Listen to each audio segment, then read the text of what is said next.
I'm going to go ahead and apologize to Perk because I know that he doesn't like advanced stats, but often advanced stats inform us. They provide insight. They often reinforce what we see.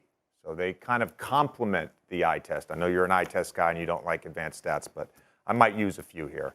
I just want to react because I didn't hear this, the idea that his teammates shoot good or bad shots. So Second Spectrum, wonderful company, they installed tracking cameras in every arena 10 years ago. And their technology has evolved. And one thing we've learned from that is we can actually track which players create good shots for their teammates. And Nikola Jokic is top 5 in shot quality created. So if you watch them play, Perk, and I know you do, sometimes you might not stay up late on the Mountain Time Zone, but if you watch them play, when he's deciding whether or not to shoot or score, he's often making a read, because that's what good basketball players do. They make reads. So if he's getting a double, he's going to kick. If he sees the help coming too early, he's going to swing it to the corner. It's a good pass. What's the most efficient corner three in basketball? It's a corner three. Look, Perk, I want to touch on something that they didn't bring up. This idea that Dirk and Steve Nash were favored to win the MVP because they're white. First of all, you stop short at 1990. That was your cutoff point for players to win MVP not in the top 10 in points per game, which is a stupid stat to judge MVP on. This isn't middle school. 1990, Magic won it. 89, Magic won it. 87, Magic won it. 87, he was 10th. 89, he was 15th. 90, he was 18th. Okay? We judge MVP year to year. You also said the criteria or the goalposts change year to year for certain players. No, it doesn't. We vote on the MVP. Hold on. We vote on the MVP based on that season. We vote on the MVP based on that season. It is a regular season award. Previous playoff runs have nothing to do with it. It's a regular season award for the most valuable player. Dirk Nowitzki led the league in win shares in both 06 and 07. Led the league in offensive win shares in both 06 and 07. So, yeah, he wasn't top 5 or whatever he was, top 10 in scoring his MVP season. The Dallas Mavericks were 67 and 15. They had the best record in the NBA. In 05, Steve Nash was the driver of the number 1 offense in the league, a team that jumped 20 wins and had the best record in the NBA. In 06 to me is one of the weirdest MVP seasons ever.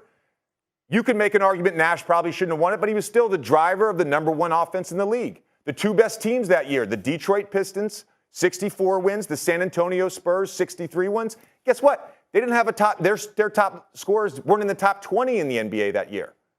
So that was just a strange season. You could have given it to Kobe. You could have given it to Shaq. You could have given it to Tim Duncan. They gave it to Steve Nash. It's not because he was white. It was just a strange thing. It was just a strange. But why did you cut it off at 1990 though? Because that was convenient. That was convenient. I'm just saying. That was convenient. Hold on, time out. It was just a strange thing that it just happened. It was just a strange thing in 2006 when Kobe averaged 31. When he was playing with Kwame Brown and Smush Parker. And what was the record that year? 42 and 40. They were 42 and 40. So that still doesn't mean he deserves MVP. I think they were barely a playoff team, if I remember correctly. You don't give the MVP to a player who's on a team that can barely make the playoffs. Let him speak. He's the most valuable player. They made the playoffs with that roster. You take Kobe off that team, they probably win 8 games. Okay, so let's make that very, very clear. Now, since you want to talk about when I was saying and preaching about moving the goalposts, the reason I asked that question was for the simple fact that what I'm saying is I don't know the criteria no more. I don't know if it's because it's the number 1 seed. I don't know if it's the number 6 seed. I don't know how you judging it. Is we judging off of advanced stats or who's the most valuable player? You take them off this team. We don't know. But we do know this. Since you do want to bring it up, we do know this, that when it comes to MVP voting, 80% of the voters are white American. 20% are others. Like I think he tried to insinuate that because 80% of the voters are white and 20% are other, therefore they're going to vote for a white player that's less deserving. But shit, look at all the damn MVPs in the history of the NBA. I think we all know what skin color they are. They're mostly black. The league is mostly black. Now let's talk about this year, and let's talk about the stat pattern. What I said was I'm never taking anything from when it comes down to Jokic being one of the most skilled big, if not the most skilled big to ever play the game. I would not allow Joel Embiid. I would not allow Giannis Antetokounmpo to be disrespected. Giannis Antetokounmpo is averaging a career high in points right now. Team has the best record in the league. Joel Embiid has had, I don't even know the numbers of 40-point games that he has had, but damn it, it hasn't been done since Shaq, and it's by a landslide, the number of 40-point games he done put up this season. And you can't sit up here and tell me that Luka and Embiid is not watching to see the point differential for us, who's going to lead the league in scoring. It happens, JJ, and you know it happens. So for you to come over here and say, oh, that's not who Jokic is. That's not the type of person he is. It's not in his nature. Before Giannis did what he did 2 nights ago, did anybody think it was in his nature? KP. Did anybody know how he was feeling?